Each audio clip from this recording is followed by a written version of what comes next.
Hello and welcome to What Moves Us, the podcast where we ask what moves us, or more accurately, what's going to move us in future. With the Rail Innovation Group's Johanna Randall and Liam Henderson, we look at debates, themes and decisions of the minute that will impact on the way we get about in the future. Hello and welcome to What Moves Us. I'm Liam Henderson. Now, have you ever been on a train looking out the window and wondered, what on earth are those things I'm looking at? Well, there's an app for that. It's called Window Seater. So I recently sat down with the MD of the company, Marcus Allender, to find out more. I began by asking him to give us a quick introduction. I am Marcus Allender. I am the Managing Director of Window Seater. We tell you the story outside of your train window. We believe we're unique in the market, and we're here to improve customer experience, create new partnership marketing opportunities, and provide another reason to get people back on trains. Great. So for people who aren't familiar with Window Seater, you mentioned that you tell a story out the window. Tell us more about that. So there's a variety of different ways we're doing it now, or at least two, rather. It's general interest stories for kind of young adults and upwards. So it could be history, geography, culture, all sorts of different stories, community stories along the way. And as of the last month, we have a guide for young children. So 4 to 8-year-old children for LNER up the King's Cross to Edinburgh route. And that's a bit different because we've got a whole host of new features for young children. So yeah, those guides, they're all contained within the Window Seater app. So you download it for free on Android or iPhone. You select your route and you press play. It's really as simple as that. Your phone, you allow all the permissions. Your phone knows where you are. And we tell you the stories along the way. With the adults guide, we very much draw on local voices. We have an overarching narrator of our own, so we curate and create our own content, but we interview local experts who could be anyone. It could be a cycling enthusiast, it could be someone who runs a local museum, anything like that. We're keen to talk to people who really know the localities. And so we have our own overarching narrator, and then in each of our stories, which tend to be 2 to 4 minutes long, we talk to a local person who really brings that place to life. So that's the way the adult guide works. And then the children's guide, like I said, is a little bit different. Bringing in different voices for every stop for a 4-year-old would be probably overcomplicating things a bit for them. So we keep the stories simpler.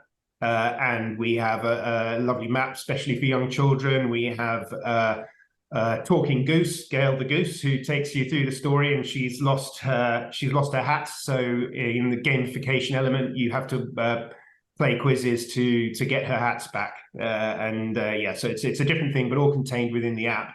Having mentioned the app several times, we're platform agnostic. We're working on a new version that will be delivered through inboard entertainment dashboards. So, we're keen to work on whatever way works with the clients and works simplest for the end user. But for the moment, it's all contained within the Window Seater app.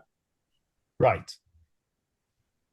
It sounds a bit left field, considering compared to most of the people that we end up speaking with. Is how did this come about? Well, we have our lovely origin story, which is Pete Sylvester, our original founder, taking a train in France and sitting next to a lovely, friendly old man for an hour and a half, and him telling him all the stories along the way, and thinking, wouldn't it be wonderful if you could create a product that provides this for everyone, whichever train they're on, anywhere. And that was the starting point. Pete's an Australian who's been based in Bangkok on and off, and he did a bit of kind of guerrilla marketing, just testing the product, building the initial kind of beta version, and that went down well. But it was really when we got on the Transport for Wales Accelerator program that we started. So that was back in 2020, I guess. Started working with TOCs in the UK and kind of pivoted from trying to get to individual customers where the cost of acquisition is very high to working with TOCs and seeing how we can help improve customer experience and actually provide a very cost-effective way of improving customer experience for them. So that's the short version of our story. So our first guide in the UK was on the Cardiff to Merthyr line, which is still there, but we've learned a lot since then. Right. More stories in Wales or the East Coast? So we have 3 clients as things stand. So we have the London to Southampton line with South Western Railway. We have, as mentioned, LNER London to Edinburgh, and we have the Cambrian line in Wales. So Cambrian line was a bit different. So usually we're talking to TOCs, train operating companies, for kind of the benefits that I mentioned already. But in this case, the opportunity came up for funding through the Community Rail Development Fund. So that was funded through that and through the local county council, Ceredigion, and with some funding from Transport for Wales as well. So we're very keen to do more guides in Wales. But as things stand, it's that initial Cardiff to Merthyr and now the Cambrian line as well, which we're very proud of because, well, firstly, it's an incredible line with incredible stories with high leisure rail ridership, which is our most obvious target. We don't want to limit ourselves to that, but frankly, that's the biggest captive audience for our product, leisure travel. But also because it's our first dual language guide, and we're talking to customers not just in the UK but abroad as well. We're going to World Passenger Festival in Vienna next month, so multi-language functionality is important to us both in the UK and beyond. So putting you on the spot, what's Gail the Goose in Welsh? I wouldn't even be able to tell you that the translation for the Welsh line, let alone for the English line. Gail is not in Welsh yet. How many hats can she lose around the country? Well, she can lose 12 hats between London and Edinburgh. She has lost 12 hats between London and Edinburgh. It's up to the children to find them. So we normally ask how you're responding to the challenges of rail. Obviously, you've mentioned about customer experience. Was it that operators have a particular sort of, I don't know, occupying their passengers along the journey? It's what challenge is it meeting for the industry? So, to be honest, we started off completely independently with this idea, and then kind of finding a way to use it. That was our kind of initial journey, just seeing the way we believed that this could add a huge amount to rail experience, we believed, and that there was no one else doing it out there. Then, as I said, we started working with the rail industry, with Transport for Wales, and then our next big bit of news was that we were a winner of the first of a kind competition through Innovate UK and Department for Transport, which was really the time we first got kind of proper funding, which was really exciting for us. And so we've learned a huge amount along the way, but principally, as I have mentioned, customer experience already, and we have data to prove that we can improve customer experience significantly. People prefer taking a train with window seater than without. So that's the principal thing. We believe that as a way to improve customer experience, we're a really cost-effective way of doing that. Versus building a whole new train, for example. But also partnership marketing opportunities, particularly with communities. Community rail is important to lots of train operating companies, and whether it's directly through community rail and community rail network and all the community rail partnerships, or whether it's independent of that and it's with commercial partners the rail organizations already have in terms of activities along the way, hiking, museums, all this kind of thing that they're already working with, and they're striving to work with more. We're a way that can really directly bring the rail passenger into contact with those in a way that it's they can't do otherwise. Right. Okay. So have you found it a seamless experience to build the product and engage with the rail industry? Not at all.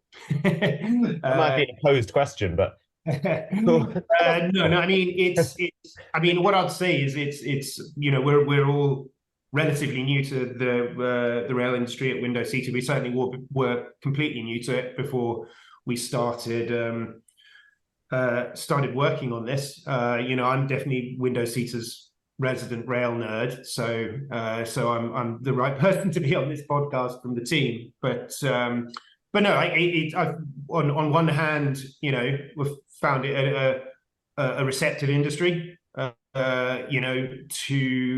to new ideas, and that's been fantastic.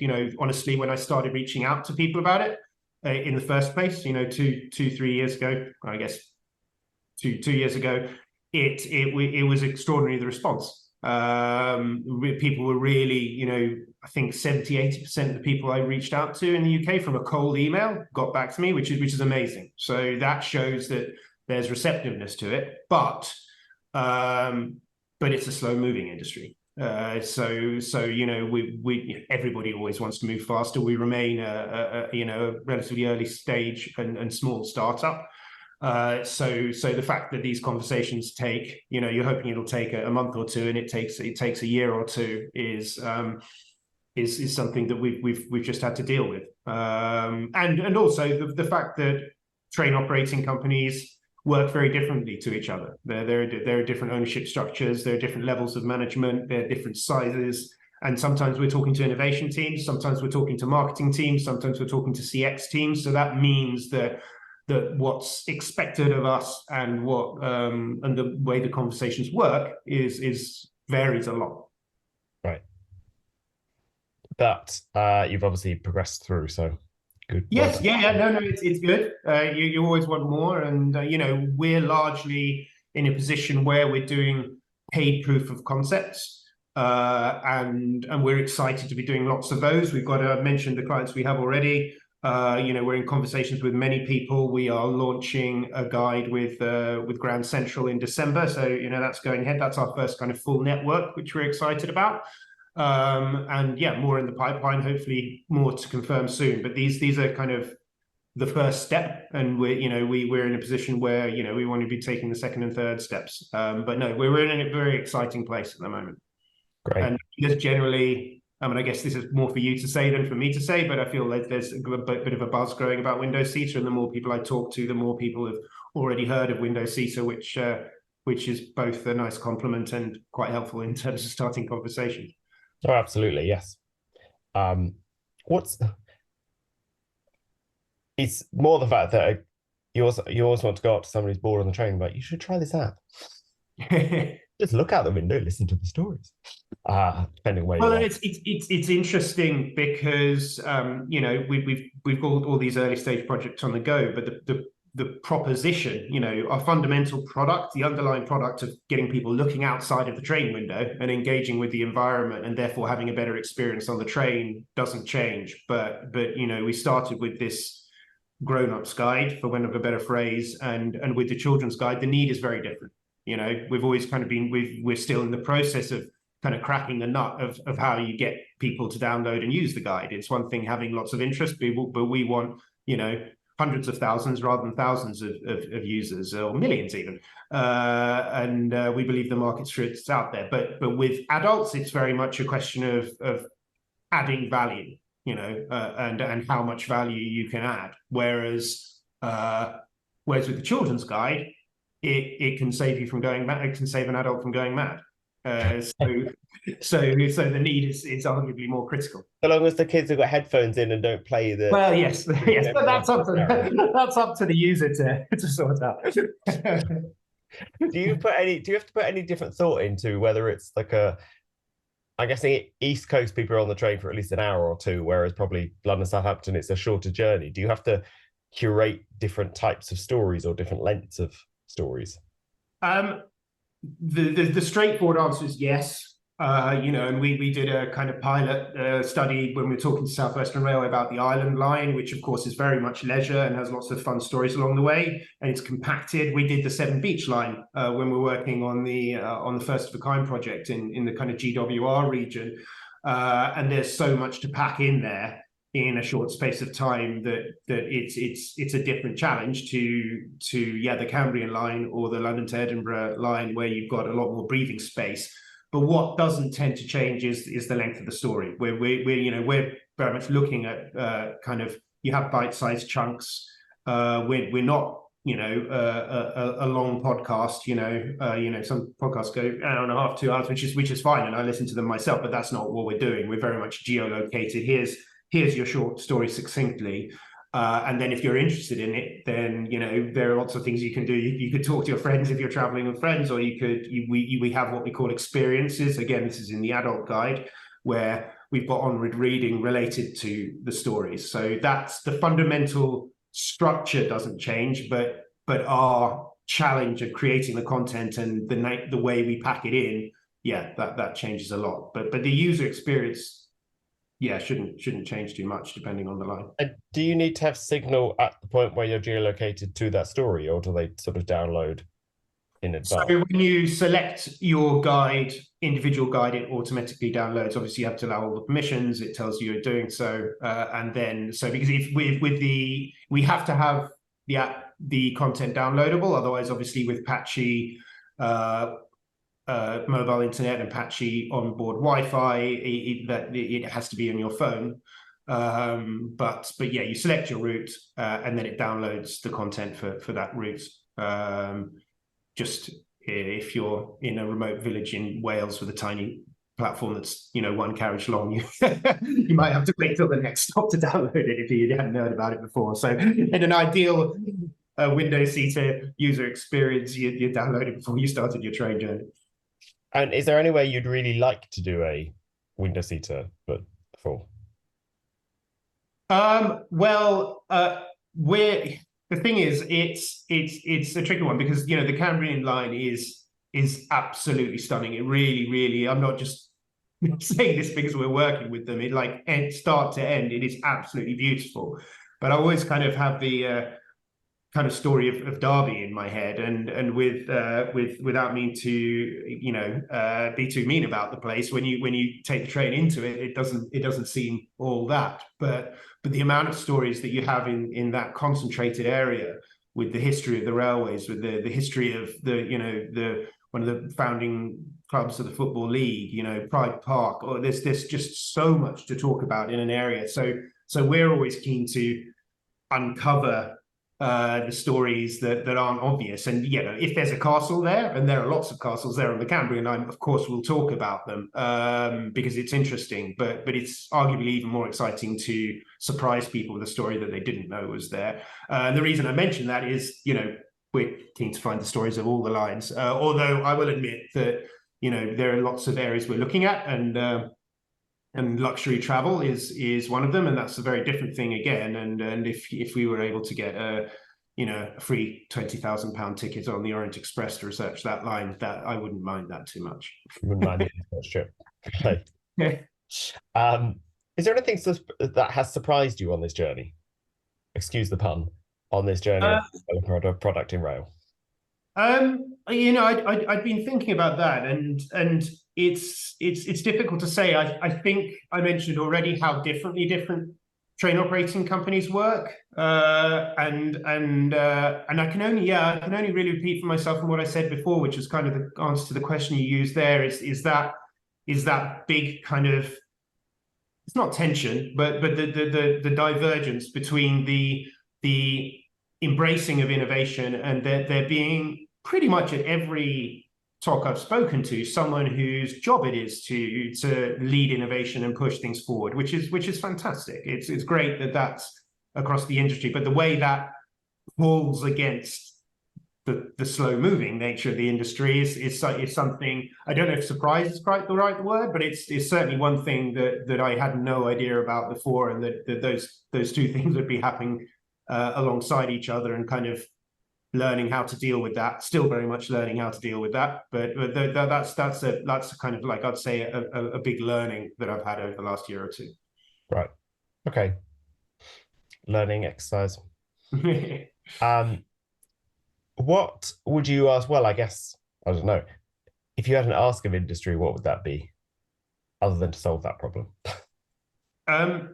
So again, because of our conversations have been so different with different potential clients and train operating companies and other rail organizations, it's difficult to kind of sum this up in one. So I think I'd just make it kind of industry wise and kind of push it a bit more to government, and that would just be strategic clarity on the way the railways in the UK are heading, and I don't see that. I'm not as close to it as some people are, and some people who know the industry much better.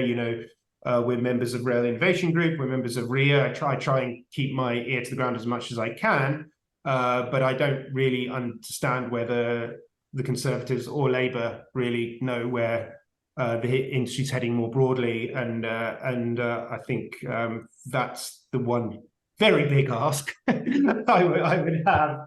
And then apart from that, it's something is actually nothing to do with window seated directly, although we do very much talk about the environment, and we talk about renewables in our children's guide, because there are so many power stations and solar and wind farms along the way. Is a, and maybe it's an obvious one, but is a maybe it's also connected to my first point in a way, but a clear roadmap to zero emissions or low emissions, because again, coming back to the Cambrian line, it's absolutely beautiful, but I feel like the government says it's asking people to give up their internal combustion engine cars by 2030, but I see no sign that what is a very noisy and very obviously polluting diesel train is going to be changing anytime as soon as that, or even anywhere close to that. And I feel that could lead to legitimate questions from the public. So that's something I would ask of the industry, is to move faster on that. Right. It will not surprise you to know that many other people have also expressed the same question, and also of industry, including representative groups of small companies in rail. Clarity would be very, very welcome. Yes, indeed. I'm not holding my breath for the minute, though. Well, maybe things change in a year and a half. Oh, we'll see. We'll see. Do you have? We often have sort of our end of these discussions is about culture and attitudes, or generally. So kind of an open question of, do you have any advice for new entrants or new suppliers, or even new people to rail, that you'd like to impart for them? Be patient. I think would be my number one thing. These conversations take a long time. And as I said before, the excitement and receptiveness is a very different thing to actually getting something signed. And even when you've got agreement in principle, then it can take some time to actually getting going with a project. So from the kind of, I guess, macro point of view at every level, don't expect anything to happen fast. Right. Managing expectations rather than a pessimistic point, hopefully, is what you mean. Yes, managing expectations, absolutely. Right. Well, that was fascinating. Thank you very much for your time. Good luck to Gail finding her hats. And next time I'll pass on the message. Next time I want to know what Gail the Goose is in Welsh. Yes. Hopefully we'll get her in Wales soon. Although she was named for the birds that fly up the East Coast, so we might have to give her a new species. All right then. Well, look forward to that. Thanks, Liam. Thanks for listening to another episode of What Moves Us. We hope we moved you. For more episodes, you'll definitely want to subscribe to our channel. Till next time.